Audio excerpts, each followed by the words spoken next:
That's crazy. Okay, we're recording. I hope things are working. Test. Okay, my voice is showing in a line. This is crazy. Okay. And I guess I will. Yeah, I'll stream the desktop with the document on it, so the stream sees or the recording sees what you guys see, and not the server. Okay, cool. All right. I don't know how we start this. This is weird for me. Okay, I guess I will, like, read the document mostly verbatim, kind of like school presentation style, and if at any point you guys want to jump in, butt in, just talk, and I should hear you, and we'll kind of go from there. Okay, so, starting off with everyone's favorite part, the eight-page preface. So some prefaces, and we're going to start with citation policy. Everyone's a big fan of citation policy. It's highly exciting. Basically, my policy on citation within this document, common knowledge claims or basic facts, will just be stated. So if I'm going to say, hey, the sky is blue, I'm not going to cite a source for that.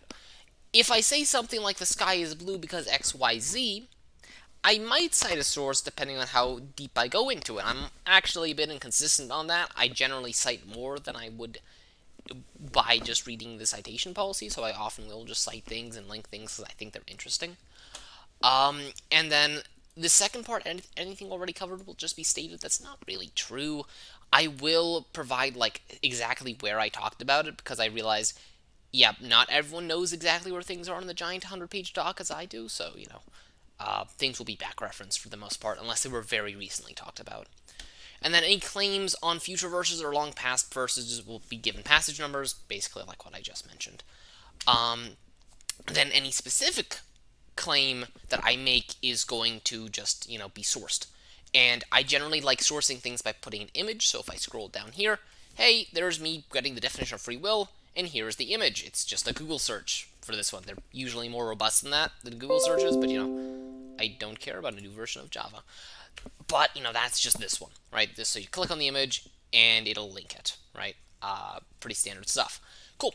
And then, you know, I trust you, the reader, to be able to, like, look things up, but I'm not going to, if I make a crazy claim, I am going to source that. If I don't source that, call me out on it, because I don't like reading things and not knowing why they're saying the things I'm reading.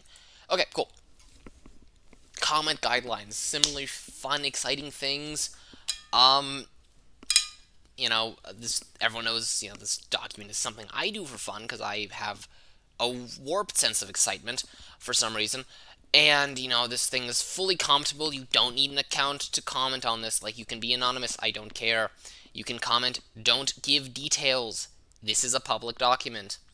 So don't use anything with your name on it. So either make a new account or use anonymous or whatever. Right? And this is just archiving rules. You guys can read that. Those aren't really important. And something that is important is that these little folders that are going to show up around the document are basically where people commented. And the comment was basically everyone within the comment chain went, yeah, this is done, and we agreed to archive it. It goes to a separate document, and they all go here, and here's the list of all of them that are archived. There's some more that are, like, kind of hanging out around the document. I mostly archive the ones in the more, you know, heavy areas, like the preface has the most archived things, because most people start there, for the most part, and it is the most philosophically dense. Okay, and then just, this is like subtext, and this is just the debates, and then, hey guys, here's the Discord that we're currently recording this in. Everyone's a big fan of that. Okay, cool. So with that out of the way, it is the forward time. So we've gone through the preface to the preface. I know, very exciting. Let's actually do the real preface now. So the forward, I'm an atheist. I think most people here know that, and by most, I mean all three of us. And for me, you know, once I became an atheist, I was like, wowza, this is crazy, and, you know, it kind of, like, changed my perspective, changed how I viewed the world. It was really great for me. And so the whole point of this document is, basically, I want to look at the Bible, right? Because one of the main things is, well, there's a few reasons, right? Main reason is, I heard this quote at one point, basically, that theists have the Bible read to them and atheists read the Bible. I'm like, yeah, I want to see if that's true. And also because I was telling a story at work. I was reading off Judges 13 to 19, which is at the moment, as of recording, as of February 26th of 2024, was my favorite, or is my favorite singular story in the Bible, and that's the story of Samson. And that's my favorite story just because of how unbelievably, unmitigatedly absurd it is. It's amazing for me. I love that story. It's like one of my. It's just I read it to people. It's like it's so funny. And then one of my coworkers at the time, well, and also now still, was like, hey, you haven't read the entire book of Judges, so like there's like more context. It's like I've read the entire story, but yeah, maybe there's more context. It's like, have you read it? And he goes, no, I haven't. And I'm like, it's weird that there's context required of me. I must know all the context you don't to believe, and I do to, like, be like, this is weird for me. Regardless, like a scheduling mistake and 5 free hours I shouldn't have had later, I started this doc, and basically went from there. So, in terms of atheism, I'm consider myself an agnostic atheist. Also, guys, if I'm boring you, feel free to interrupt. Which is basically, I believe that there is no reason to believe in a god, and so I don't. I can't say that there is no god, because, well, there's too many definitions of a god, and I can't really exclude them. For example, I can't exclude a deist god, which is basically the concept, hey, a god made the world, and then he kind of just went to sleep or something, right? And he just doesn't do anything. He just popped things into existence. He might as well be a turtle, like, we don't care, we don't know. I can't say that's not true, because I have no way to prove that. I can say certain gods very much cannot be real, at least with the attributes they have attributed to them. For example, the Abrahamic God, or Abrahamic gods, because there's so many different versions of them. He's basically different gods at this point. I cannot say that I think that one's actively, provably false. And what I mean by that is, people will make up things like, no, God's unknowable, God's whatever. But those no longer follow the attributes attributed to God. The second you go God's unknowable, which I guess I'm skipping ahead, it ruins that. So I'm not going to, skip ahead. I'm just going to get to that when we get to that. Okay, cool. And then fun stuff. Everything's in the New International Version, because I like that it's really readable. And all the other stuff will be Hebrew translation into English, which is from the 1917 Jewish publication version Tanakh, which is a fun one. Okay, so here's I think most people's favorite part of the document, at least from who I've talked to. Let's define God.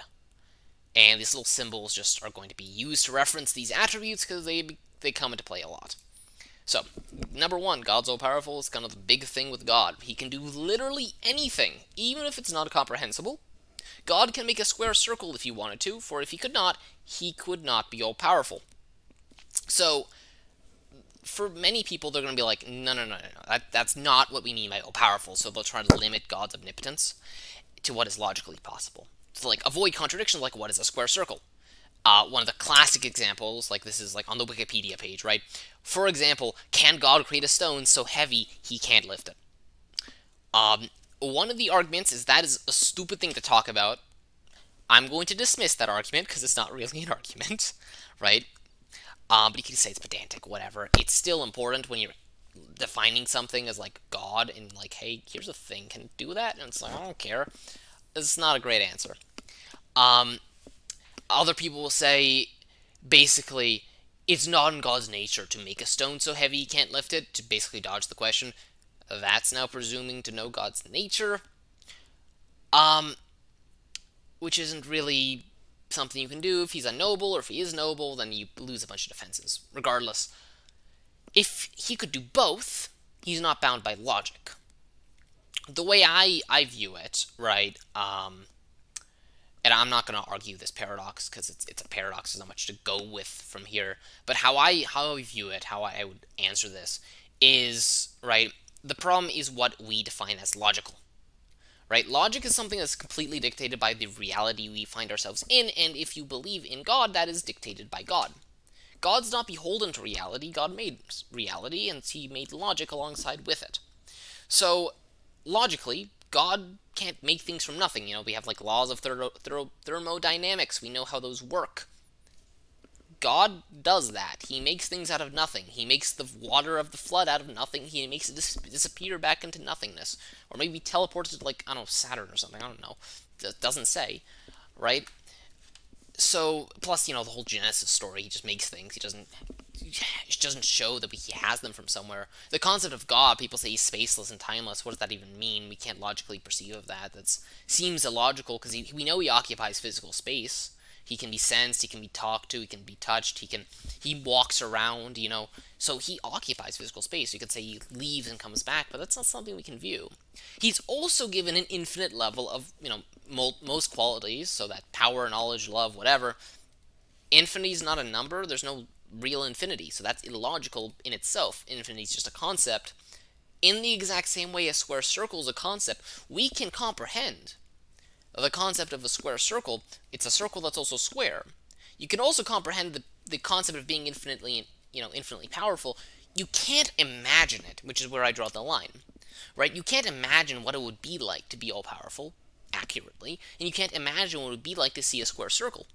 You can imagine, yeah, there's a thing that is perfectly round and also has four corners. I just conceived of it right there, but I can't imagine what it would look like to a non-paradoxical level. And the way I view it is basically forcing a God who literally defines logic to be defined by our logic doesn't really work. And to do so presumes you were to know God. So arguing God is can only do what is logically possible, I don't think is logical if he makes logic. You guys have any thoughts on that? Any objections? Anything? That makes sense. Cool. There's a comment chain here. I don't know. I did not think of the comment chains. So if you guys want, we can explore those. You guys want to explore those, or you want to just like leave those for people to find? I'm down with exploring them. I don't know what. No idea what I'm doing. Yeah, let's call Cube Rubik's. Yeah, Rubik's, Cube. you there? You go fall asleep. Yeah. No, I exist. Cool, you vibing like the Snake in Genesis? Yeah, absolutely. Cool, you want to explore the debates, or you want to just, like, leave them? Believe it. Okay, we got 50-50. Okay, 1 second. I'm fine with leaving them. I was going to do a coin toss, but, you know, that... Okay, we're leaving them. So if you guys want the debates, whoever actually watches this, go, like, click on these. Okay. So...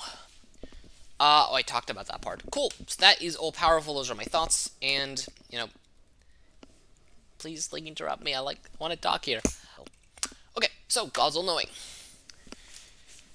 This is one of the classic things attributed to God, other than his all-powerfulness. He's also all-knowing, which you could say is, you know, logically gonna follow being all-powerful, because if you're all-powerful, of course, you know, part of power is knowledge. If you don't know something, that's like a weakness. So, you know, he must be all-knowing if he's all-powerful. That's semantics. They're defined as two separate things either way, so it doesn't really matter.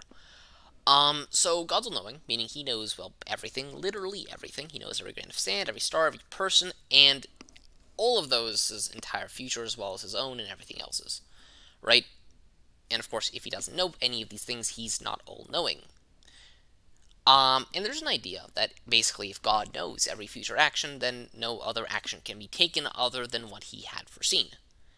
Meaning every action is forced, and free will does not truly exist. Now, the question of free will is a very annoying one, because to talk about free will, we've got to define free will, and just about everyone under the sun has a different version of free will. The one I'm going to be using is the one that I pulled off of Google when I searched it up. As you can see, look at the link, right?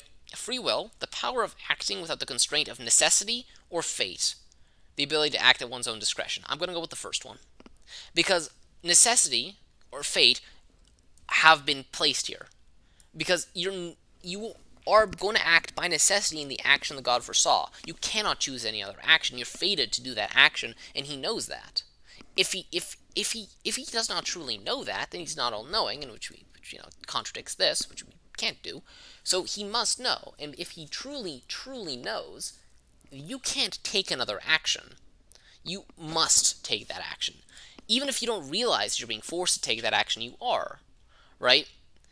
Did I zoom out all the way? Whatever, I'm back here. Now, a lot of people are going to dodge this issue, or they're going to basically do something called the observer's defense. And, like, the classic version of this is you're just, like, on a mountain, and then far below you, there's a man. He's tied to train tracks. A train's approaching, and you know he's going to be run over, but you knowing he is going to be run over does not mean, of course, that you are making him be run over. You're not, like, you, personally, the person on the mountain is not, you are not taking his free will. I know how grammar works. So, I think there's problems with this, mainly that, first of all, this doesn't really fix the issue of the free will, because the guy doesn't have free will to not be run over, and the train does not have the free will to not run him over, assuming, it doesn't have the time to notice him. Let's say it's coming out of a sharp turn from, like, a tunnel or something. So neither person has free will to escape the situation, right? They're doomed to this. And what I think is the main distinction here, you didn't make the man, the train, or the mountains. You did not make that sharp turn stopping the conductor from seeing the man. You did not make the train. You did not make the man. You did not make the situation. You are blameless. But God is not. God's to blame for everything, because he made everything with the express knowledge of exactly how it would turn out. Meaning he intended everything to go the way he, intended to. People say God has a plan, and that plan would encompass, like, everything logically. God wouldn't overlook anything because he knows everything, right? He's a perfect being, so it's kind of outside of his nature, I think, to overlook something, right? And I also, me personally, I don't believe in God, of course, the kind of big thing with being an atheist, right? I also don't believe in free will, even besides, like, this problem here. And the reason I do, in short form, because it's not really super on topic, is cause and effect, basically. I believe that all effects, all actions are, of course, caused. And we as humans, we're basically little programs that take in input and then give some output. And we don't think of ourselves in that way, but that's how we act. We're incredibly complex. And so, given an input, we output some value. And so, given the exact same input, a person will output the exact same value. The way I try to phrase it now is, imagine, like, the past, right? Of course. The past has already happened. And the people in the past have already made their actions. If you like, reran the past again, presumably all the same actions would happen, because all the exact same inputs were in there, and so you get the exact same outputs. The machine, in the exact same state, will produce the exact same results. Right? That's how I think of it. And so if, in our God situation, God knows everything, there's only one line to the future, just as there's only one line to the past, basically meaning, since everything's just a single chain that's already known, it's basically already happened. And so there's no free will in that. That's how I think of it anyways. And that I think of that basically with a God or without a God. I don't think there's true free will. I think we still make decisions, and we still can't predict everything that's going to happen. We're not very predictable machines to ourselves. And so I don't believe in free will for that reason. Thoughts, disagreements, agreements, additions? Agreement. I'm pretty sure that's called chaos theory. I'm not 100% sure. I might be getting it wrong, but... For, like, my personal belief, or, like, the God all-knowing thing? Your personal belief. Maybe. I haven't actually looked for a name. But yeah, that could well be. Maybe, like, link it in chat, and I will take a look after. But yeah, it's completely possible. That does ring a bell. Cool. Alright. Let's keep going. Right. Oh, yeah, I'm not actually done with the free will section. So, a lot of people say that free will exists because God wants there to be free will. And the main counter-argument to this, other than, the logical issues with that, is the fact that God doesn't, like, respect free will. Depending on which, like, God concept you're thinking about, you have a bunch of examples. And I'll leave the one I have in text for a bit later. But a classic example is, like, hell, if we're talking, like, Christianity. Well, who goes to hell? The people who don't listen to God, the people who do what God doesn't want, right? Okay, well, if you're not doing what he wants, so you're disobeying him, you're exercising your free will, and you're being punished for that. It's hardly free if there's a punishment for doing what you choose to do, right? But that's like, you could argue, that's just a consequence of your actions. That's not really a violation of free will. You could say you have free will there in the same way you have the free will to not pay your taxes. And it's like, sure, you can argue that. But to the example I have in text, God explicitly steals people's free will. In the Exodus narrative, you may have heard the term hardening Pharaoh's heart, or Pharaoh hardened his heart. Pharaoh does not harden his heart, God does. And this is very explicit in the text. Here are the numbers, if you want to double check me. Here's, I think, most of the places where explicitly God either says he's going to harden the Pharaoh's heart, or he just does. And what does that mean? Well, basically, the way God generally phrases it is, and I'll just grab Exodus 4:21, because it's the first one. 4:21, boom, and let me get some Bible Gateway right there. Cool. The Lord said to Moses, when you return to Egypt, see that you perform before Pharaoh all the wonders I have given you the power to do, but I will harden his heart so he will not let his people go.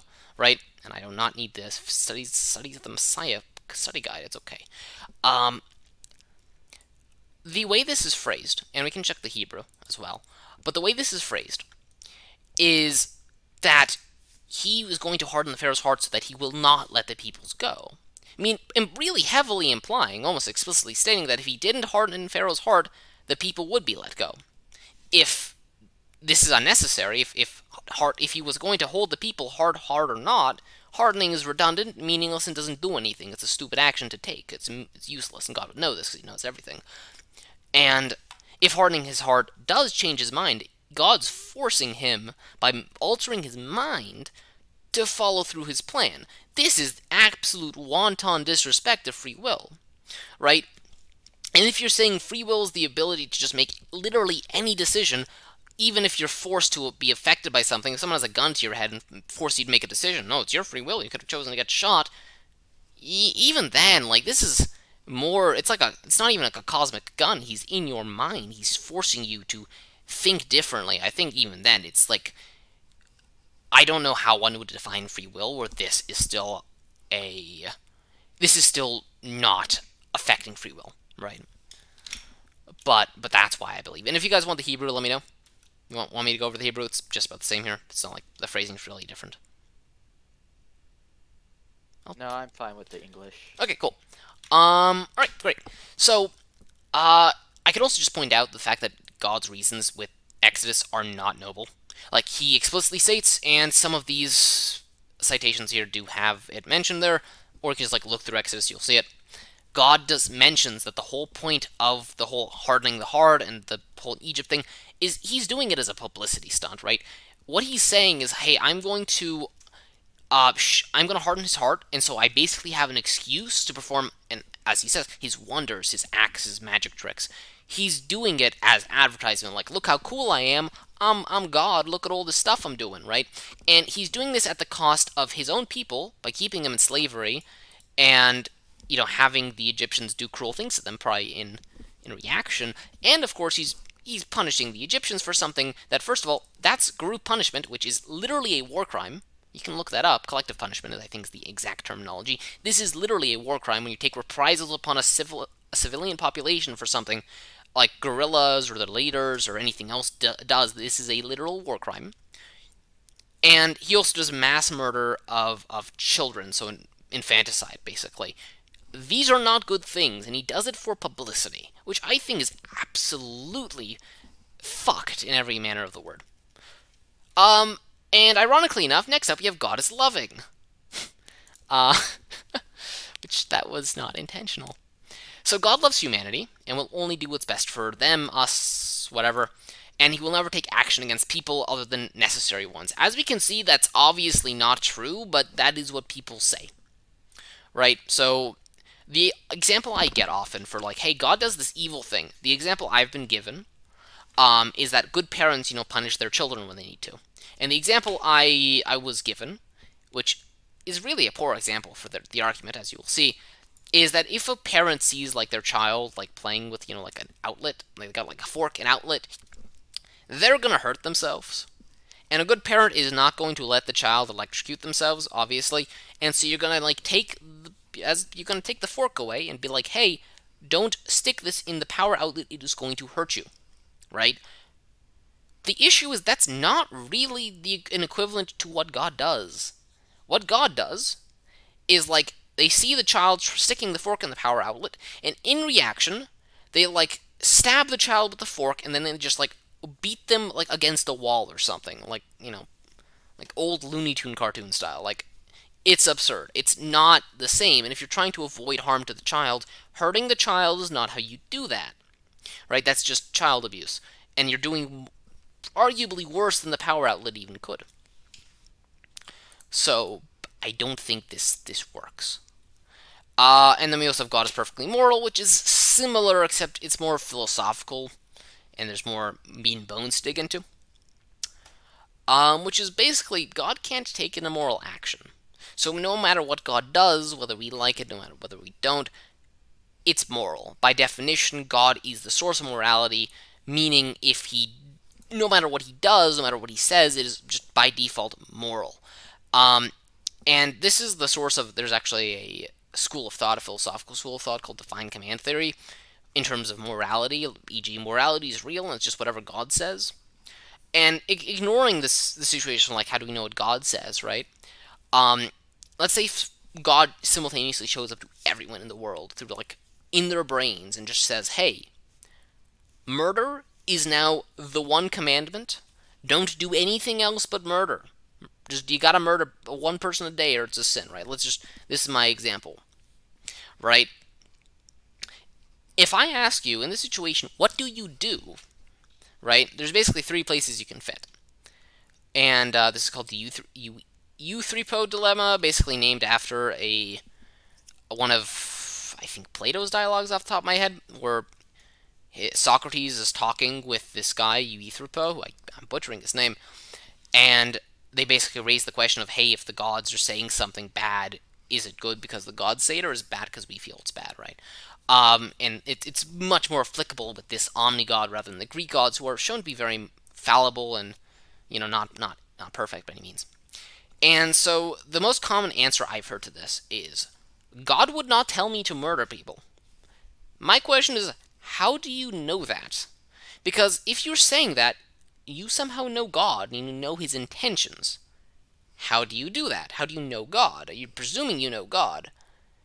And you believe, right, that God is beholden to the same moral code you do, right? So either you believe, no, God won't do that because he's limited by some moral code outside of himself, right? Or, right, you just know exactly what God thinks and how he feels, but you can't, unless there's something you're not telling me, which, most people will think presuming God is, not a cool thing to do. So, I don't think this is something we can really go, this person knows God. They need to prove that if they really are going to say this. So, that answer I don't think can work. I don't think it's really fairly dealing with the question. And then, the consistent answer is, God's word is always moral, meaning you do the murder, because that's what God told you to do. And so you kill as many people, it's a good thing, right? And if we look at the Bible, which, of course, we will see that, murder and things that we would feel are abhorrent, I don't know about we, definitely me, I hope we, if it's not we, I'm going to be scared, but the Bible is very much big fan of, atrocities. And then the last option, which I actually did not think about before, which is just screw God. I don't care what he says. I don't think he's the source of morality. I choose my own morality. And so you're going to literally follow your own moral compass and do what would be categorically wrong, assuming God is right. Right? And so you kind of rebel against God. And here's an interesting clip of a video where this is kind of talked about. You don't have to watch the whole thing. It's what is that? Hour 41 minutes. It's a 20-minute segment of a talk call-in show. And there's more of this actually, and then I'll let you guys talk. And then quick side note, basically, if God can't do wrong, he isn't all powerful, because the ability to do bad things is an ability, and if you lack that ability, you don't have all the abilities. Now, there's ways to get around this. You basically define God as being perfect, and just saying he's like, he doesn't really care about morality. There's no morality for him. He just kind of does things, and whatever he does is perfect. Um, God's no longer good, or the term good doesn't really apply, because who cares about what good is if literally everything he does is good?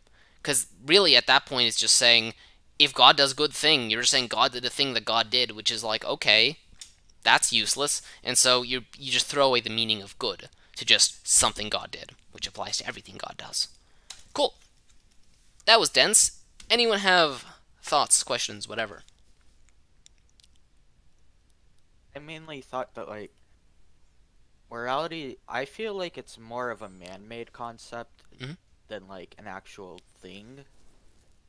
Oh yeah, 100% agree. I would call morality, it's subjective. It's completely subjective. You can create a subjective goal for morality, for example, like the harm principle, you should reduce harm and increase happiness, and then you can objectively follow a subjective principle. But that's the closest to objective morality I think you can get to.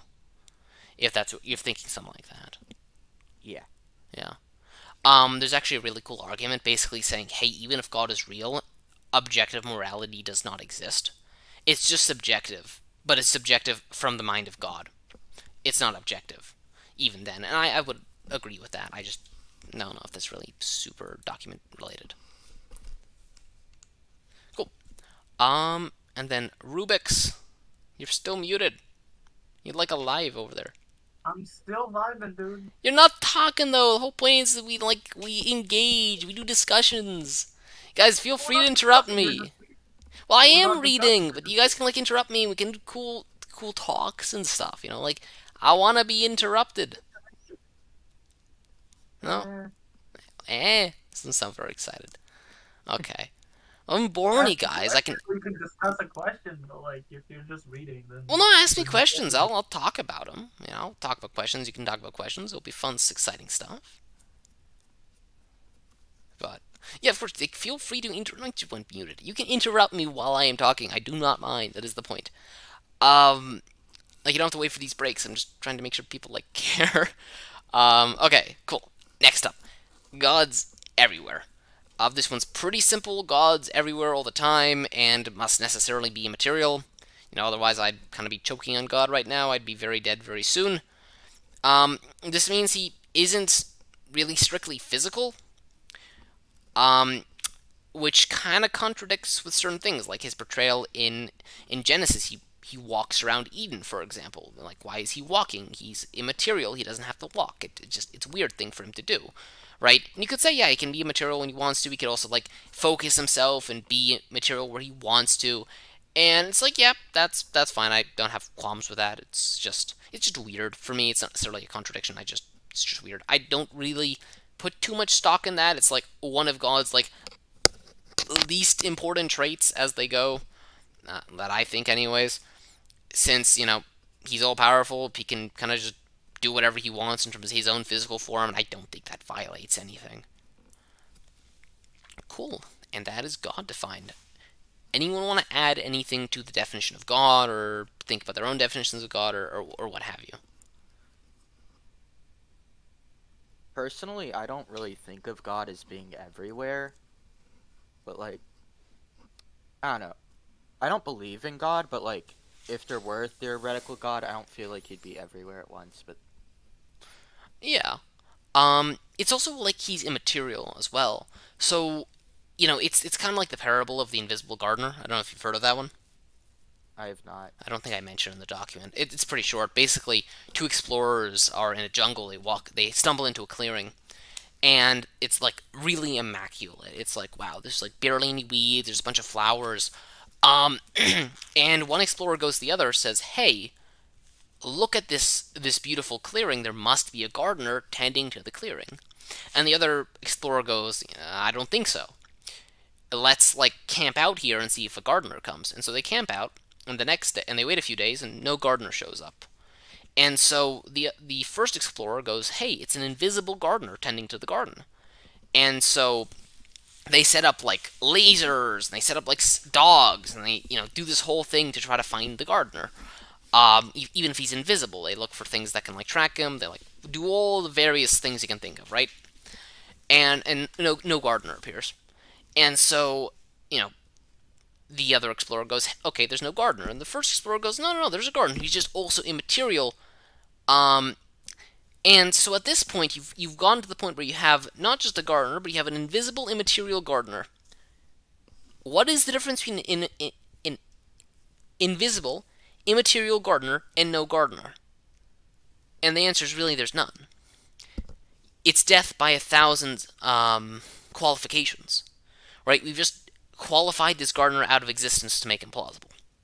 And so that's basically what I think about the concept of God's everywhere. Because if he's everywhere in the way that like a mind is everywhere. It's just like a version of all-knowing for me, where he can feel himself everywhere, but he's not like literally physically everywhere. He can't break things, right? That's how I think of it anyways.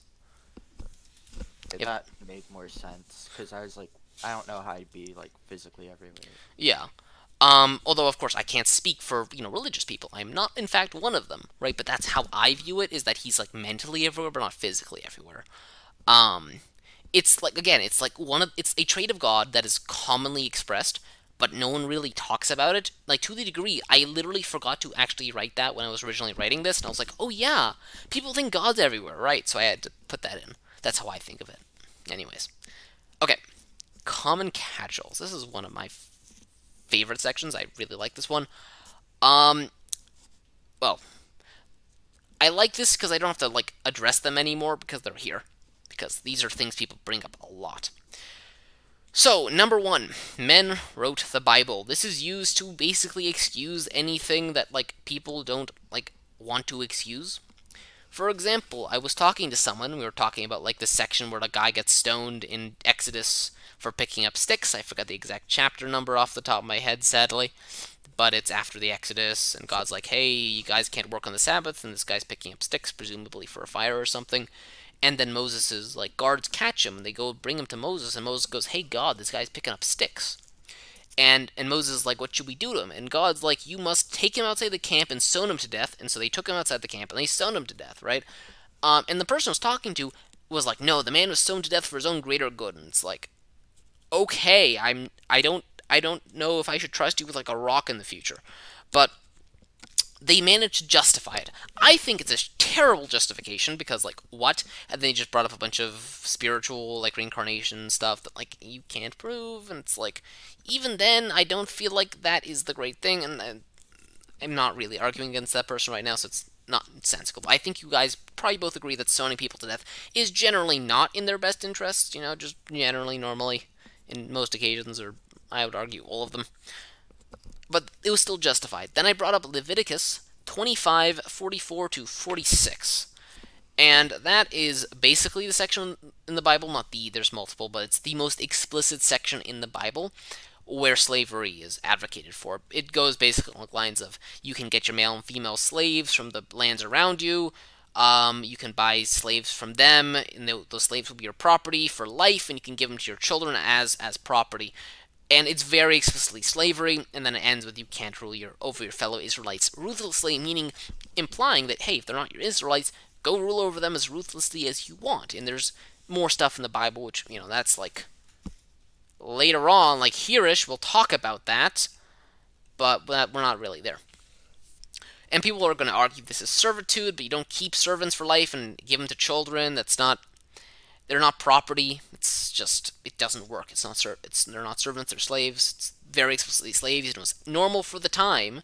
Doesn't make it better, but it was normal for the time, right? And so I bring this up, and the person I'm talking to, who just excused stoning a man to death for picking up sticks, went, no, no, no, no, no. People wrote that section. That wasn't from God. And so I'm like, how do you know the difference? I didn't get a straight answer. I didn't get any answer, really. And so the only thing I can surmise is people know, quote-unquote, the difference between what was God-given, what was God-inspired, and what was man-written by what they like. So people will choose the sections they think are good, and like, nope, that's from God, and the sections they think are bad, and go, yeah, no, that's not from God, right? And the way I view it is, if we admit that one section of the Bible is made by men, the entire thing is not trustworthy as a God-given narrative. And we can't trust it. And so we have to basically treat it like a bunch of fables, unless there's evidence to prove that the individual things happened, right? And that's not a terrible fate, you know. Aesop's fables, you guys have probably heard of them. They're well known, they're useful, they have value. They're still completely fictional, but they're still valuable stories. There's no need to believe that, you know, whatever unnamed rabbit existed, you know, we don't care. And then, you know, my argument is basically, hey, if this is made by God, the Bible, it should be universal and perfect in every way. We shouldn't have, you know, all these different holy books that contradict each other. We shouldn't have things that are clear moral abominations. We should not have contradictions, because God would not have any flaws in his word, right? Like I said, no falsehoods, no evils, and people make the argument like, hey, people are going to, like, misunderstand and, like, you know, screw up the text over time. Well, here's the thing. This is God. God supposedly, quote unquote, chose to, you know, give his knowledge, his information through the Bible, the book, whatever book, not necessarily the Bible, depending on which gods you believe in, but let's say the Bible for sake of discussion, because that's what this document's about. And because God gave his word through the Bible, he knew exactly how his word would be modified, right? So if he wanted his word to be understood a certain way, he could have made his word understandable. God is perfect, and meaning everything he does is perfect, meaning his language, how he speaks, the words he imparts, maybe not even words, he could just impart thoughts with no problems directly in someone's mind, right? And God's not misunderstandable, because part of the quality of, like, spoken word is how understandable it is, meaning if he's perfect and his words are perfect, they must be completely perfectly understandable. Understandable, I can English. I'm not perfectly understandable, unlike God, supposedly. So no one would be able to misunderstand it, right? And given this, right, God would have known that his book, the Bible, would have been used to justify many atrocities, and could have had the book be perfectly formatted or inspire people perfectly to avoid this happening. And if you're saying, no, people would screw it up, if God can't get the book to be perfect, he's not all-powerful or all-knowing, right? And here's the symbols for the first time shown. They're going to show up from now on to mark these things, and you can see the little symbols over there. So, a more common argument, other than literally God wrote the entire Bible, because no one, okay, probably some people argue that, but no one I've met really argues that one, is that the Bible was written by men based off of, like, the word or the knowledge of God. But the way I see it is that's literally, not literally, but just about literally the same thing as claiming it was written by God. Because, hey, if God told two people the same story because of his perfect word, it would not be misunderstandable, as I just mentioned, and so you would not have differing accounts, right? And if God gave his word, right, it couldn't have started incorrectly, and, you know, if his perfect word was then made imperfect by men communicating, and it got mutated over 3,000 years of fucking telephone, it's not like God just didn't realize this would happen, since he is, you know, all-knowing. And if he didn't want this to happen, he wouldn't have let it happen. If he wanted, you know, the Bible to have been perfectly preserved in terms of meaning, he could have, quote-unquote, inspired the people translating the Bible and writing down the Bible just like he inspired its original writers. Right? There's no reason he couldn't do this, and if you argue free will, well, we know about the Pharaoh. That's hardly free will. And we know about the original people he would have supposedly inspired, if God's inspiring people. And if his inspiration is not a violation of free will, then it wouldn't be later. And so, if God's at all part of the process and he cares about his book, he might as well have written it, and it should be perfect. Since it's not, I can only conclude that his book was not written or inspired by a God who truly cares about what people, you know and believe based off his quote, his supposed word. What do you guys think about that? Makes sense. It's not much of a thought. I mean, we've discussed this already, but like. Well, yeah, I know, but now we're on, like, voice chat, and we're getting recorded, unless, you know, like, Streamlabs died, which it didn't, so we are being recorded. So, you know. Hello, recording. Huh? Hello, recording. Recording. Yeah. Two people are gonna, like, see this. It's gonna be crazy. Anyways. Maybe when you publish it in a journal, there'll be like hundreds of people watching me. Perhaps. Anyways, Mr. Games, I think you were starting a thought. I don't know. Personally, I just believe that I as well believe the Bible was written by people, but Yeah, like a bit of a paradox, because if he did interfere, would that be free? I feel like influencing it wouldn't really be taking away free will. people have made the argument. That's why I bring it up. I don't think it would either. I don't know. But yeah, that's just an argument I've heard made as to why isn't the Bible still perfect? And people go, hey, it was mutated over years and years and years. I'm like, why can't God have just stopped the mutation and they're like free will? Because again, this is the common catch-all section, and look what's happening next. It's the free will defense. Look at that amazing segue. The free will defense generally refers to the whole morality, bad things happening free will defense, but it also kind of applies to people just going, hey, X, Y, and Z, I can't explain it, therefore free will is the reason it happens, and it's like, it's just one of the most annoying ones. It's in the catch-all section for a reason, because it happens a lot. Cool, so I'm going to be talking about the free will defense for morality, or bad things happen. The problem of evil it's basically one of the responses to that. It's the only one I really know about that isn't just, yeah, God just doesn't care. It's basically, no, God allows evil for, like, free will, because that's better. And so, basically, hey, if a person does something bad, right, let's say Hitler did stuff, right? Hitler's not a cool dude. But people are going to go, no, it's not God's fault that, like, Hitler did a bunch of mass murders. Hitler's fault. You know, God just cares about free will, and free will is super important to him, and so he let Hitler do it because, you know, he likes free will. He's a big fan of that, right? And that's, like, you know, an example of the argument. And then, yeah, of course, the all-knowing thing. We've talked about why I don't believe free will can work, but even if we ignore that, right, if God really values free will, he wouldn't violate it, like, ever. Which kind of screws up, like, the Pharaoh thing. And I don't remember what this one is exactly. Well, let me check it, actually. I don't remember what this debate's talking about. I'm just curious. Oh, this is actually just talking about the Pharaoh thing. Yeah, okay. That's not super related. Anyways, back to this.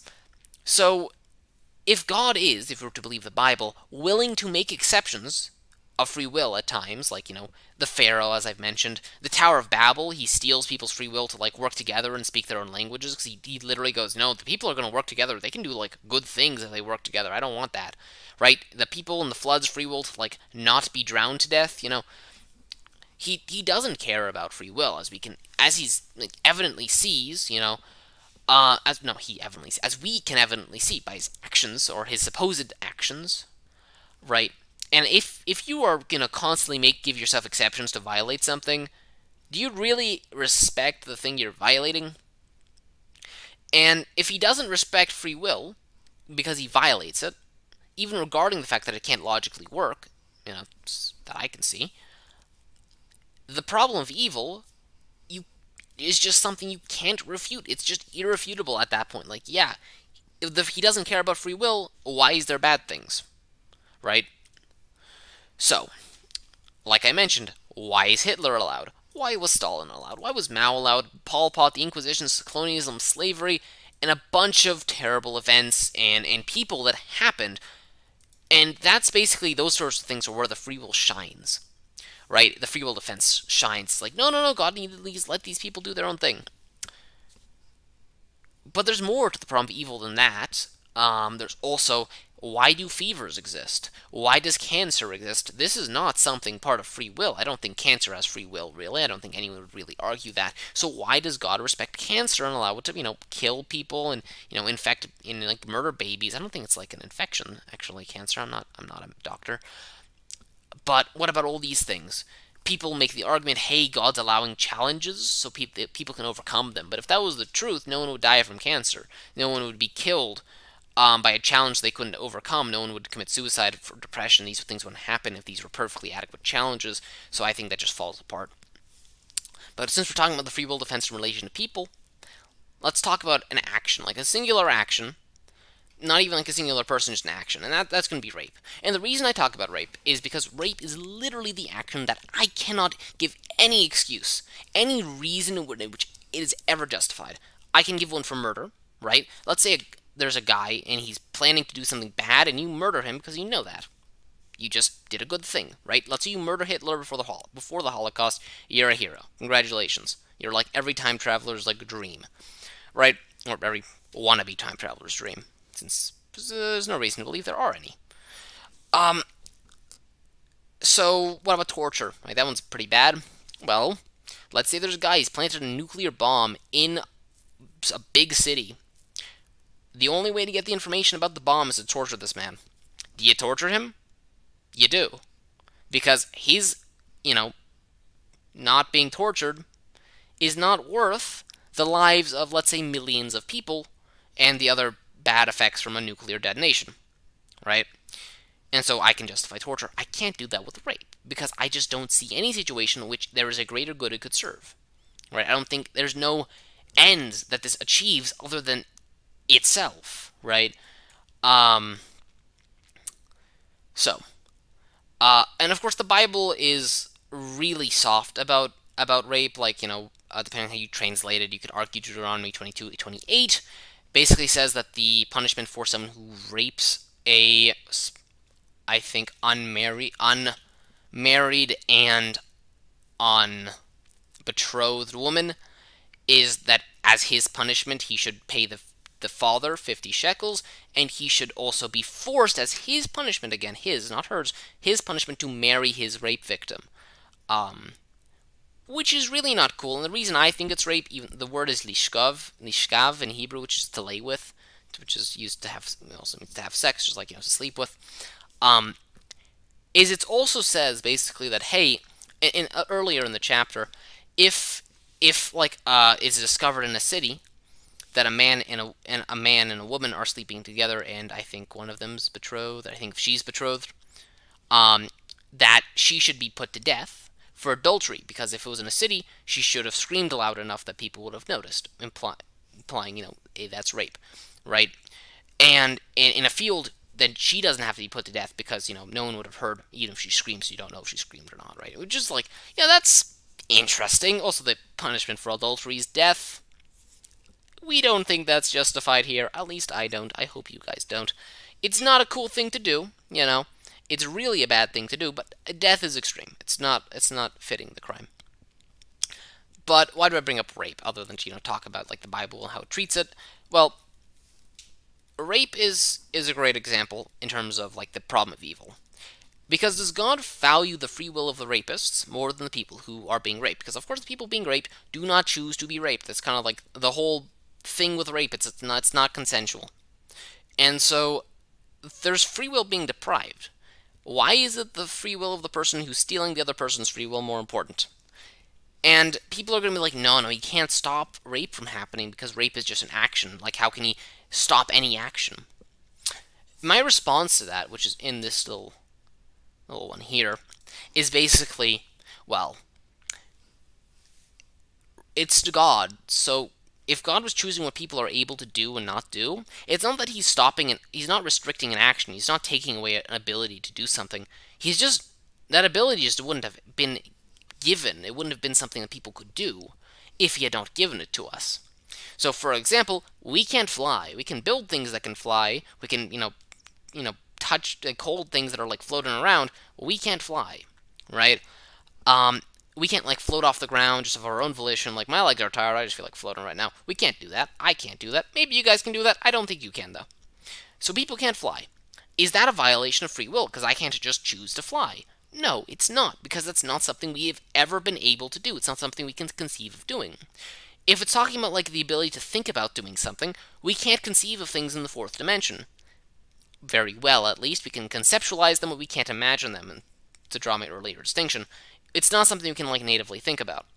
And so I would argue that's not a violation of free will. I don't think anyone would say that is, because, well, it's our current status, and if you think free will exists, well, of course, these limitations can't get rid of free will, because otherwise we wouldn't have free will.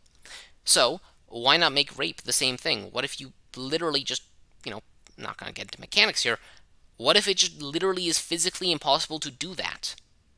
Right? Let's say there's God has a magic detector built in. If you try to do it and there's no consent, it just you are like there's like a force field, or you just kind of pass out from like G forces or something, right?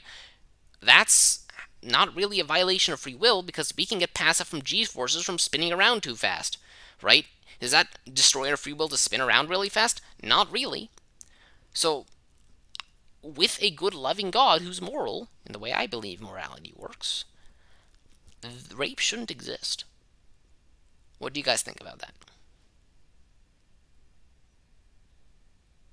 I mean, immoral things kind of have to exist. Why? Because if they didn't, like, there wouldn't be any concept of immorality. Okay, so immoral things need to exist to have the concept of immorality. Okay, why But, not like, just not have the concept of immorality? but then you don't have the concept of morality because everything Great. is moral. That's fine. Why do we need the concept of morality? Uh, Why not just like do stuff? And you can still choose to do like nice things or choose to just not, right? That's still a choice. You can still just choose to be selfish, do but stuff like, without hurting people. well, okay, then that's also immoral.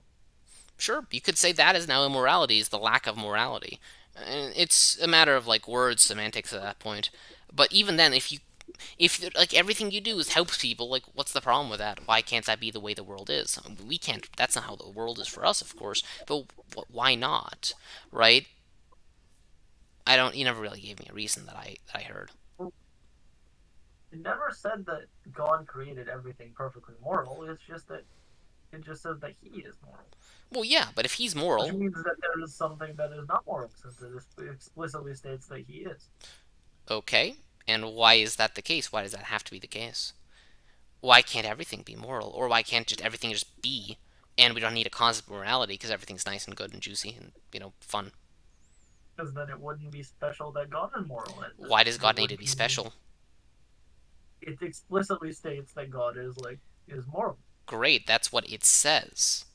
And that's in our current reality. Imagine a reality where God made everything perfectly nice and moral and everything, and there's no bad stuff. Sure, we wouldn't describe God as being especially moral. We could say maybe he's more moral than people. He does nicer things because he's able to do more nicer things, right? I just lost my track because like the screen just tried to kill me. Or not kill me, tried to kill my focus more accurately. But I think in that sort of situation, it God wouldn't be defined as being moral because everything would be moral, and I don't think that's like a problem. In our current understanding, sure, that doesn't work because, well, our current understanding is in a world where we do have a morality. You get what I'm getting at? Yeah. Cool. Any like more thoughts, or like, if you just still disagree with me, of course, let me know. Like if you think I'm not catching something, like don't feel pressured to just agree with me. I partially disagree, but I cannot come up with a way to explain it. Hey, tap it, and if you can think of it like later on, just like interrupt me like mid sentence or whenever, and we'll just jump back to it. Cool. Fair enough. All right. Cool. And then here's my amazing meme. Free will is more what you call guidelines than actual rules, which, like I said, is how God basically treats it. If you've watched Pirates of the Caribbean, you know what happens after this in terms of the violation of the Pirates Code. Anyways, or Parlay, actually. They don't have the Pirates Code. Same difference. Cool. Next catch-all. Going down the list. We are less than halfway through. Okay. Okay, this one's short, though. Not in God's nature. I've kind of mentioned this already. If anyone ever says that something isn't in God's nature as basically a response as a response to the question of why doesn't God do X, well, again, as I've mentioned, they presume to know God's nature, and therefore God himself. And, well, how do you know God? Please show me. And most people won't presume to know God. They're going to be like, yeah, I just know God. We're bros, right? No one's going to say that. Maybe some people will. I mean, like, no one's a strong word, in terms of like, the word no one. But I don't think anyone who's like truly sane is going to be like, yeah, I just know God. He's my like I feel his being, his essence. I just know exactly what he would do.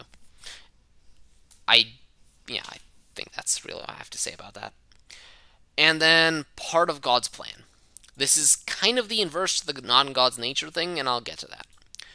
This is often used when people ask, hey, why is bad thing happening? And this is kind of the alternative to the free will defense. Even though I don't think it's valid, well, I don't think any of them are valid. Basically, the idea of part of God's plan is if someone says, hey, why'd the Holocaust happen? People are going to go, it needed to happen because it's part of God's plan for something better. Right? And so instead of saying, hey, God let bad thing happen, bad thing had to happen because it had to for God's nebulous, unknowable, and uncriticizable because it's perfect plan. Right? And so, starting off, if God has a grand plan for literally everything and everyone, free will kind of dies because, well, if everything is completely planned out, every single decision is completely planned by this all-knowing and all-powerful being who made everything happen the way he wanted to, I think free will is very much explicitly dead at that point. Because it's like not even like a soft determinism where it's just like, yeah, things are just always going to end up happening the same way. It's hard determinism where it's literally everything was pre-planned and pre-made to happen exactly this way, right? And we're just basically puppets. So, with the problem with God's plan is it basically tries to abstract away the guilt of bad things happening from God onto his plan, but the issue is God made the plan. The plan is just a direct representation of God's will. And so everything bad that has ever happened was because God willed it, because that's his plan. Everything's in his plan. So his plan includes genocide, rape, torture, ignoring bad human actions, cancer, smallpox, dementia. Dementia's really bad. I'm scared of dementia.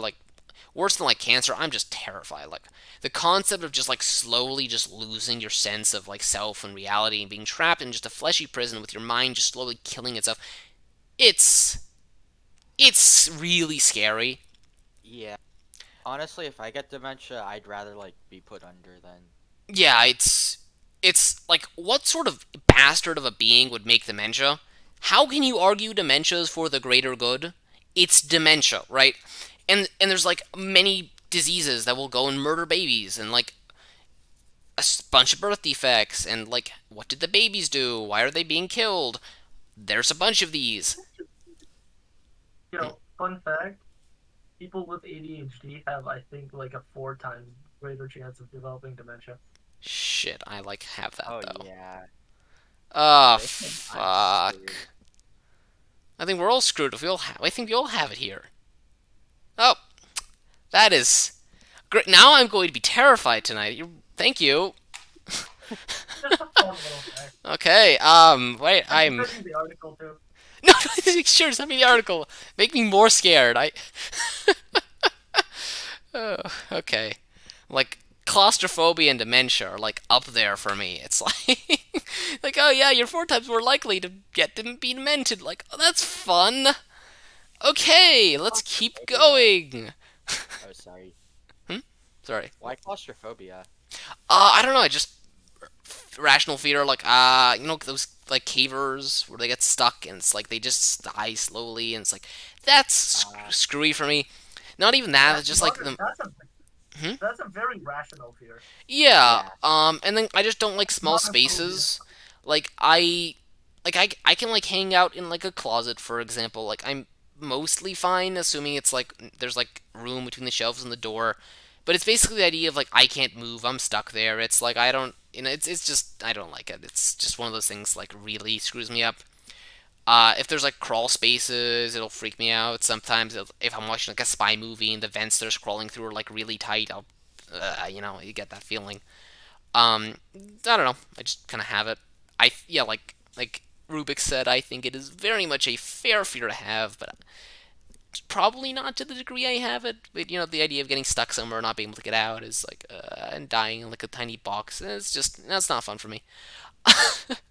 Anyways, back to God. So God's plan doesn't need to do harm, right? Because he is literally all-powerful and all-knowing and all-loving and all-moral and all this stuff. Why would his plan have harm? And if you're doing an end justifies the means thing, it's God.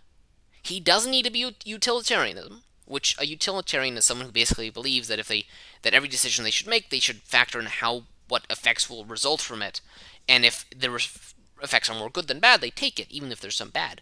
God doesn't need to do this. He doesn't need to do this moral calculus to make sure he's not like hurting more than he's helping. He's God. He can help without hurting. If he's not, he's not all powerful, right? So his plan does not need to do any harm. His plan doesn't need dementia. His plan doesn't even need genocide. His plan can just be completely nice and perfect and can have perfect amount of challenges or whatever you think is necessary for his plan without all the absolutely evil garbage that happens, right?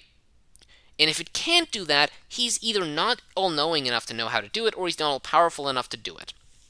You also can't claim something is or isn't in his nature if you make this claim, because if you know his nature, you also know his plan, because his plan is less, personal, less important than his nature. So if you know his nature, you know his plan, and if you're saying something isn't in his nature, and you're saying, I don't know his nature, well, you don't know his plan either, so you can't say it's in his plan. How do you know it's in his plan? Unless you're just finding his plan is literally everything, which is useless. And if someone were to unironically know God's plan, it's the same thing as God's nature. It's no one's seriously going to do that unless they are, like, very conceited. Cool. Any thoughts about that?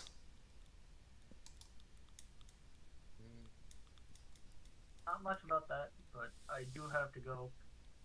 All right. So, join you again tomorrow. Yeah. Cool. All right. See you. Bye. Bye.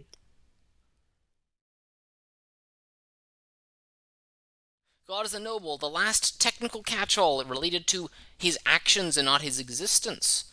So we're almost done with the preface. We're on page 6, almost page 7. Okay, so let's start. It's only been like 10 minutes. Similarly to God's plan, when confronted with the logical consequences of something or a contradiction in God or how he acts, his definitions, whatever, this is actually like the most catch-all-y of all the catch-alls, kind of why it's last. Also, because it's a catch-all I didn't expect to have to write. So, some examples of when this comes into play. Determinism and free will are contradictions. You don't know God. He could just make both. God's all-loving but allows constant suffering. You don't know God. That's the best case, because reasons. Bible says something that contradicts all evidence and makes zero sense for God to do. The false record is incredibly consistent with various dating methods and not with the Bible. God could do it, and he's unknowable, so it doesn't need to make sense, and he could make the donkeys and snakes talk and then make him stop talking with no evidence that any of that happened, because reasons, you don't know God, he just did it. And so on and so forth. This is literally a catch-all for literally any single qualm that could ever be raised. You don't know God, therefore you don't get to talk about it. Hey, we got 4 people, very exciting. Cool. To continue. The second you make the, hey, God is unknowable, therefore you can't talk, the person making the God is unknowable argument can't talk either. You're saying God's all-loving. You don't know God. You don't know if he's all-loving. God's all-powerful. You don't know God. He doesn't have to be all-powerful. How do you know that? And even the concept of God being unknowable, in and of itself, if he's unknowable, how do you know he's unknowable? It's a contradiction within the very argument itself. So that's like, it's just so absolutely stupid. It's just a conversation ender. This argument fundamentally goes nowhere. It can be used to justify anything, shoot down anything, and it's a presupposition that God exists, and it's truly unknowable, and it's just, no one follows through with the logical consequences. And they still claim to know certain attributes, actions of God, which is just the most explicit and unbelievably stupid special pleading. Is that some laughter I heard? That's fair enough. That's how I feel about this argument. It's actually quite comedical that I'm joined at this time because I'm having really bad hiccups tonight. So.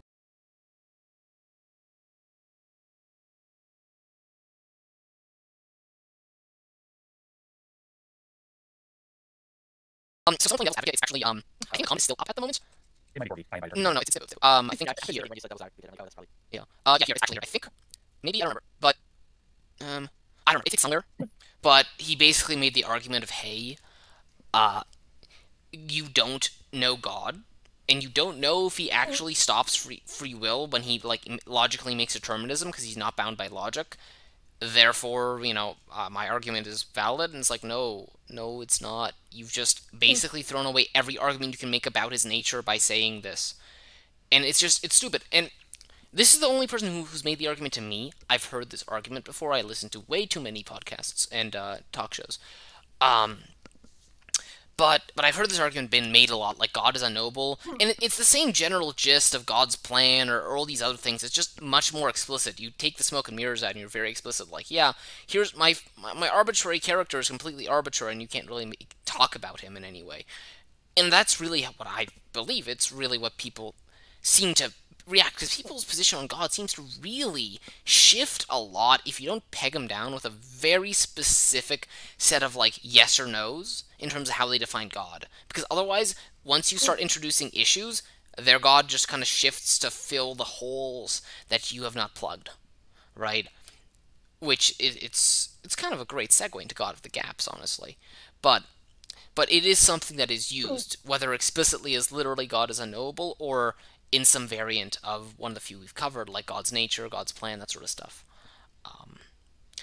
It's just this air of mystery that's completely undeserved, and if it's truly mysterious, you really screws up any suppositions you might have, because you can't really have them if you can't know. It's like the most cartoony hiccups, man. Okay. So, the next two are some really common defenses for God's existence, external to the Bible, or philosophical arguments like I discussed before. And the reason we're talking about these, basically in the context of, we're not trying to talk about, God's existence or not. I mean, I do talk about that in the document, mostly related to anthropology and archaeology and stuff, and that's not just like, hey, I don't believe God exists for X, Y, Z reasons. It's just like, hey, here's how this God developed, where he came from, that sort of stuff, and that's not really the point. The point is not, hey, this document exists because God doesn't exist. There's better resources for that. There's like, you could have a conversation with me, and I'd explain that as to why I don't think he does.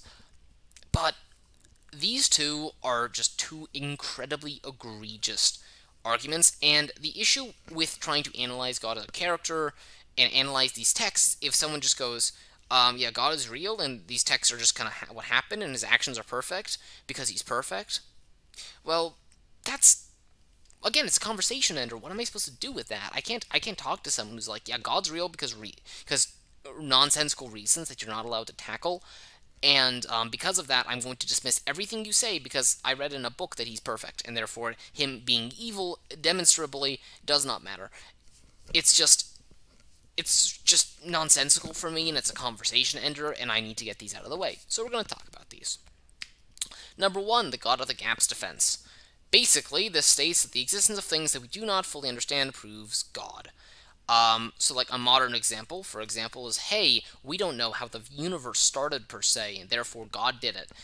And, yeah, we don't know. There's theories, there's a bunch of them. Some people think the universe didn't even start, and it's just infinite, or there's a cycle, or whatever. And people just kind of shoved God anywhere they don't know how to do something. Like, for example, abiogenesis, the beginning of life and stuff. We don't know exactly how it happened. We know a good amount of it, The analogy I've heard is we know like all the steps before and all the steps after, we're missing one step in between, and therefore all the other steps we can just ignore, right? And it's just like, no, that's not how it works. So it's just used like X, Y, Z, we don't know yet, therefore God. And if you go back far enough, we don't know things like lightning. And that was also used for God. Like, hey, Zeus is throwing the lightning because people did not know where lightning came from. So this has been an ancient, not argument for God, but really God is used to resolve this argument. Instead of, we don't know how this works, therefore God, it's, oh shit, we don't know how this works, we need to explain how it happens, therefore God. Not using the lack of information to defend God, but using the lack of information to create God. That's how I view it, for the most part. But that's not really the argument. So the problem really with the God of the Gaps defense is it could be used to justify literally everything, because like, prove it's God, you don't know that, right? And it would just work in the same way, like, oh, you think God made the universe? I think Joe the Space Universe created the universe, and that was not, in fact, the Abrahamic God. Prove me wrong. I'm just as wrong provable, or whatever, how you say that in actual English, as whoever would say it's God who's making the universe, right? And What is the fundamental difference? The fundamental difference is that people have preconceived notions, and Joe the Space Unicorn is not one of them. So, what fundamentally breaks down this argument is just like, kind of what I touched on earlier, is just because something's unknown, it isn't unexplainable. So, just like lightning, we didn't know how to explain it, but now we do. And then the philosophical issue with this, right, is if everything needs an explanation, and God can fill those explanations, then God must also need an explanation. And if God doesn't need an explanation, then neither does the universe or whatever God needs to be inserted into to explain, logically, unless there's something special about God, at which point you must explain, quantify, and prove that. Any questions? Thoughts? Well, why does every single like defense against, oh, God is in fact real end up being also yet another contradiction? Is this just the curse of monotheism? Well, it's not like a monotheism thing. It's just kind of theism thing, in my view. But what do you mean by a contradiction? I don't think God of the Gaps really contradicts anything, per se. I'm curious as to what you Well, think. I would say, well, because, you saying, Joe the Space Unicorn is just as provable or as unprovable as, I mean, yeah, I guess that's not a contradiction, but It's more of special like pleading. a logical non-fallacy. It is a fallacy. It's a special pleading fallacy. It's basically people are like, or you can argue there's two fallacies: special pleading, which I mean, it's what it sounds like. You're pleading a case and you're giving it special consideration over other cases, right? It's pretty clear. So it's like I don't know why this happened, therefore Yahweh did it, versus Joe the Space Unicorn or Zeus or whoever else. You choose Yahweh because that's who you believe in. That's who you have a preconceived notion to believe in, right? And that's special pleading. And then the either or fallacy is the other one I would say this fits. Is basically it's either we can prove it or it's God, which is again it's a logical fallacy. So this is fallacious. It's not. I think you said hypocritical. I don't think it is. Maybe I'm wrong, but in the way I'm understanding it, I don't think so. That clear it up. Yeah. There's another point I want to mention, which I think is one of my original kind of argument when I was talking with some people online about my views on Christianity without years before I read the Bible. Yeah. Is that why God is an issue of human bias. Why do we want this thing that creates us as the most important life forms in a product race is us over Yes. anything else. And that's also just an attitude, a corrupt attitude we've had through almost all of human history and up until very recently. We are the center of the universe, like the geocentric model of the universe. That too. I'd honestly thinking argue that geocentrism is just what made more sense because it looks like the sun moves, not the Earth. So, but sure. Are you all right Anyway, there? no, I had a fucking stroke from what you just said. It's not correct. What are you talking? I know it's not correct, but if you go back a long time, solar system. I know. But if you go back many years, put yourself in the shoes of someone years and years ago. Huh? Okay. I know. I don't believe that the sun goes around the Earth. I'm not insane, but like I'm saying, think of it from an anthropological view. You're thinking like a ethnocentric and like the anthropological way, not like in the racism way, where you're thinking from like your current perspective as in your current culture with your current understanding. Go back thousands of years. You're some shepherd, and like the newest big invention is fucking iron. Okay, and it's like that's crazy, right? Iron Age. Yeah. If you're looking at the sky and you see a giant ball that moves around in a circle every single day, would you expect you're going around the big ball of fire, or do you think it's going around you?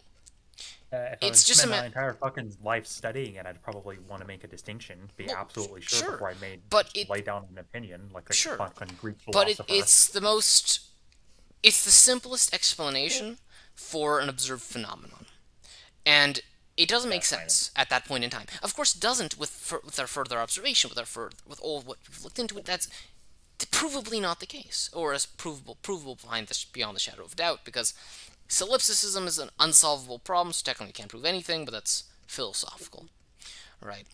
But it's provable beyond the shadow of a reasonable doubt, let's say. But no, I don't think, I do not believe in a geocentric model. No, I do not. But you get what I'm getting at, right? Yeah. Okay. But yes, and in many ways I agree with you, and I even take it further. It's even more ethnocentric in the racist way, not the anthropological way.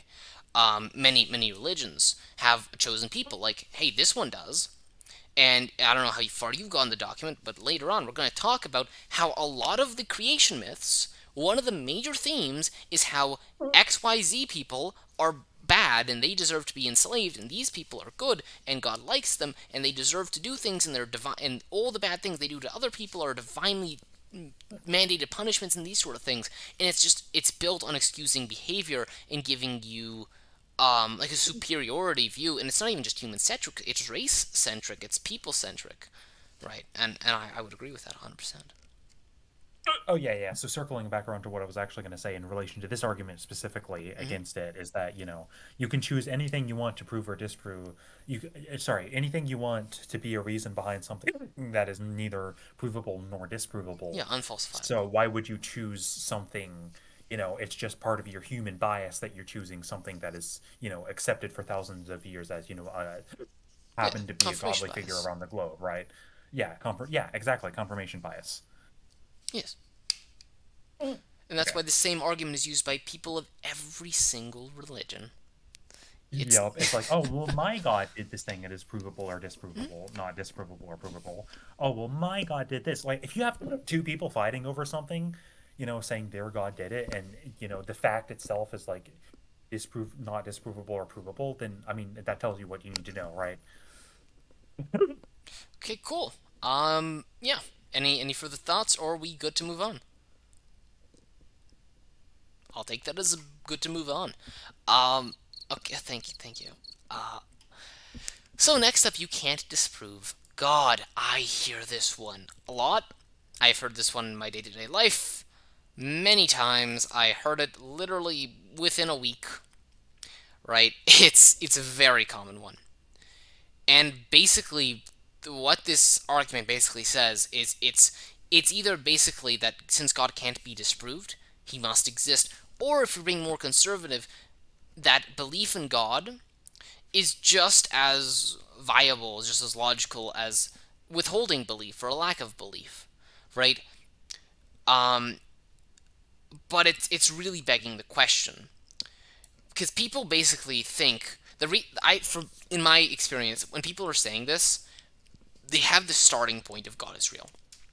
And they believe that God must be disproved, not that God must be proved, because God is just so fundamentally just everywhere, and people are just indoctrinated with this belief, and they believe, hey, this is base belief, this is base state, and I must be convinced to believe it. Really, you should be convinced to arrive at it. But that's not how people think. That's why I think this is so common, is it's just people are begging the question with their belief. In reality, burden of proof falls on the one making the claim, and despite the claim of God, like I said, being incredibly old and ridiculously prevalent, it's still just a claim.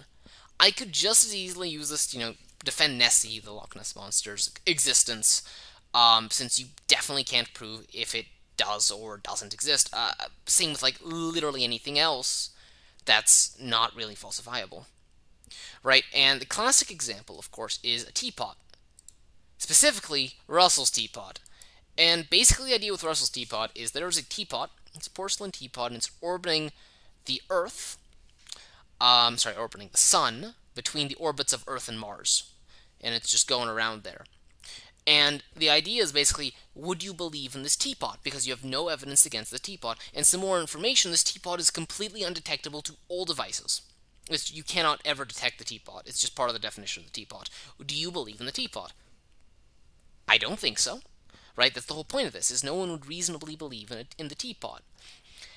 And so, funnily enough, when I was grabbing the link to, like, hyperlink the Brussels teapot page, which I would recommend, like, it's a really fun experiment. I'd recommend reading it. Bertrand Russell's, I think, my favorite philosopher, honestly. Like, screw Plato. Like, yeah, his name is literally his wrestling name, but, like, and he would beat people up if they, well, he'd threaten people with, like, being beat up if they didn't agree with him, but, like, still, Bertrand Russell was cooler. Um, so, when I was looking for that link, I found this paper, which is, like something like a 12 paper, like, essay thingy. about someone saying why the teapot argument doesn't really work. And I'm like, oh, the teapot argument doesn't work? I thought that was great. And off the top of my head, plus like reading my text here, because I don't remember this super well because it was like months ago at this point, it was a decent like argument against it, and it was basically saying that, hey, the teapot is arbitrary. And that was the main thing, is we don't disbelieve in the teapot floating around between Earth and Mars, not because we don't have evidence to prove that the teapot is there, but more because there's evidence that there isn't there. There's no direct evidence saying, hey, there's no teapot, but there is evidence, there's circumstantial evidence like, hey, how did the teapot get there? Why is there a teapot there? People make teapots. No one's ever launched a teapot there, and how would a teapot like get there? Right? And these are evidence. These are evidence against it. And for example, the author uses the example of what if there's an oblong rock in that same area of space with two craters, right? We'd be much more inclined to believe that that rock probably exists, despite not really having any evidence for that specific rock's existence. However, the claim that we don't have any evidence for that oblong rock is wrong. We know that there's so many countless rocks in space. And we also note that they vary in shape, and they have like craters and stuff. And with a bit of probability, we can say, yeah, presumably, it's likely that some series of parameters kind of work themselves into place by coincidence that that rock, or a rock fitting that description, probably exists. Right? The problem here, really, is God is really arbitrary, regardless of really the intentionally vague characterizations a lot of people attach to him. The author in this paper claims that God is not arbitrary, seeing as his attributes cannot be easily swapped out, as one could replace the teapot with like a coffee mug or something. This isn't true, as I could replace God's all-loving nature with, for instance, an all-sadistic nature. The actions God is said to have done, the characters in the Bible, even God's name, among many others, they claim that God impregnated multiple virgins and made them have magic babies, like Jesus, or previous to him, Samson, Judges 13, if you don't believe me, and maybe others. I haven't, read everything in depth yet. It's fairly arbitrary, I would say, and I could keep going, but then we, have a lot more pages of preface, and it's not super on topic. Anyways. Another argument against teapot is like there's no feasible way a man-made teapot could get to, the place between Earth and Mars. But if a theist is making this argument, it's a bit goofy, since, they believe in a god who's completely unknowable and has a nebulous plan. So why can't we just say God put the teapot there because he just feels like it, or he just does it because he's unknowable and he's all-powerful and stuff, right? Which is just funny for me. Okay, cool. There's can't disprove God, and if someone wants to check that paper, see if I screw up, because I wrote this so long ago, but I'm pretty sure I'm accurately representing it from what I remember. Cool. Anyone have any thoughts? Questions? Statements? No. Is anyone there? Let me rephrase. I think I'm starting to believe that there is a teapot. Starting to believe there is a teapot. Why? Because how would I know there's not one? Okay, God damn it, he just explained that. Okay, go, read Bertrand Russell's whole dissertation on the topic. I guess the teapot's really just an example, to be honest with you, so he doesn't really talk about the teapot. He kind of presumes it's simple enough for people to get the idea, yeah, there's obviously no reason to believe there's a teapot there. So yeah, you can't disprove it, right? And if we're talking philosophy, you can't disprove literally anything, just like you can't prove anything, but disproving is harder. Like because solipsism is something that exists. Like, hey, how do we trust our senses? How do we trust literally anything? How do we know logic is real? All that fun stuff. And the answer is you don't. You just kind of have to presume it, right? And if logic can't be proven. No, it can't. Hold on. You can't prove logic. What are you going to prove it with logic? It's not going to work. So if we can't prove logic, then how can we use that unproven logic to say that God isn't real? Well, you knew where I was going with that, didn't you? I do. Yes, that's a classic question. Well, basically, if logic does not work, I think God is the least of your worries. I think you should worry about, I don't know, thinking although I'm using logic to say that, right? Fundamentally, we can't, I don't know if you can, maybe, I would be crazy, I can't conceive of not having logic. I can't conceive of that, right? I I can don't, because I've seen people people, not use it. sure, but there's still some basic logic. Like, these people also know how, like, they have certain logical things they follow. Like, they know, for example, like, hey, I'm not going to just start floating randomly, because they know how, like, pattern recognition works, right? And that's just a form of logic. Logic informs basically every single conscious action we do. If there is no logic, well, there's no point pondering that, really, because if there's no logic, what now? We can't. And again, there's no reason to believe that logic is flawed, because the most simple explanation for logic is, yeah, logic is accurate, because when we do things, logical, when we follow through logical, brain's farting on me, when we follow through with, like, our logical plans, things generally kind of go based off of, like, how one would logically assume they would. Right? And if logic was completely flawed, we probably wouldn't see these patterns. Of course, if you're a solipsicist, you could say, yeah, how do you know your brain's not just making that up, and there's no other people, and you don't even have a brain, you're just like some random nebulous mind, and you're just kind of coming up with things and imagining things and doing all this other stuff. And, like, yeah, I can't prove it's not happening, but there's no reason for me to believe that's happening. I feel like the assumption, the presumption, like, hey, our senses are accurate enough where we get, some detail of some real world that probably exists, even with some, warps, even with some maybe alterations to what philosophers call the noumenal world, the true world. I feel like that's a safe enough assumption, and of course the assumption that logic works. I think those two assumptions are fair enough, because you have to make some assumption. Otherwise, you're trapped in solipsism. There's no real way to get out of solipsism without making those two assumptions, or even just the assumption logic is a rule, and then you're in a softer form of solipsism, but it's still solipsism.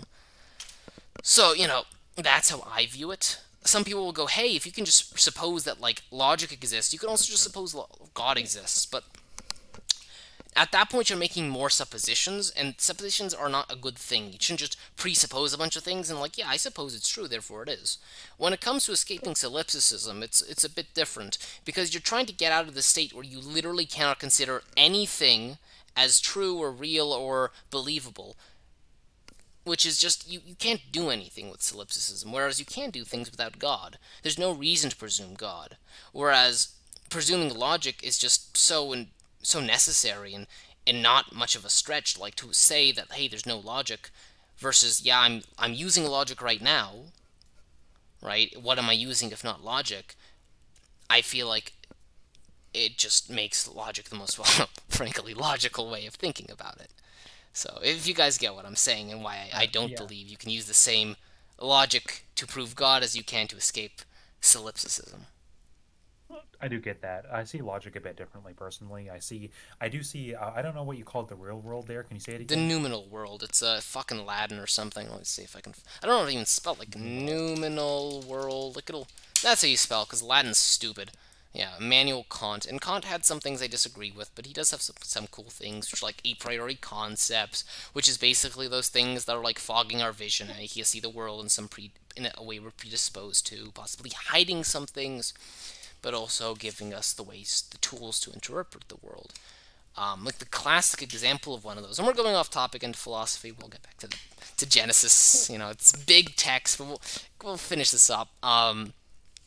But one of the classic examples of a priori concepts is the concept of space.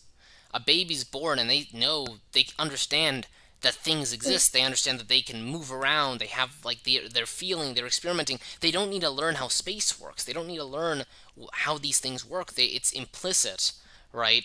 How can you explain space to someone who does not know space? It's a completely unexplainable concept without, the concept of space, I think, anyways. And so we just know space, and it's an a priori concept. We exist in a material spatial world, or at least we can only interpret, we can only be part and feel that material spatial world. So you could say, yeah, it allows us to interact with the world, but you could also say, yeah, it may be hiding more of the world and forcing us to only interact with some of it. And I can't really say necessarily if it's true or not. I can't say, yeah, there's more. I can't know. I'm limited. But I don't think there's a point saying, yeah, there might be more. Great, what can I do with it? I'm limited by these concepts that I'm completely bounded within, so I'm only going to look at those concepts I am, unless I can find evidence for something else. Cool. Yeah. Alright, well, that was a philosophy dump, and I stumbled over my words many times, so yeah. There are It's okay. good You philosophy did good, people. dude. There's better philosophy people than me, but, like, I have a moderately decent grasp. Okay.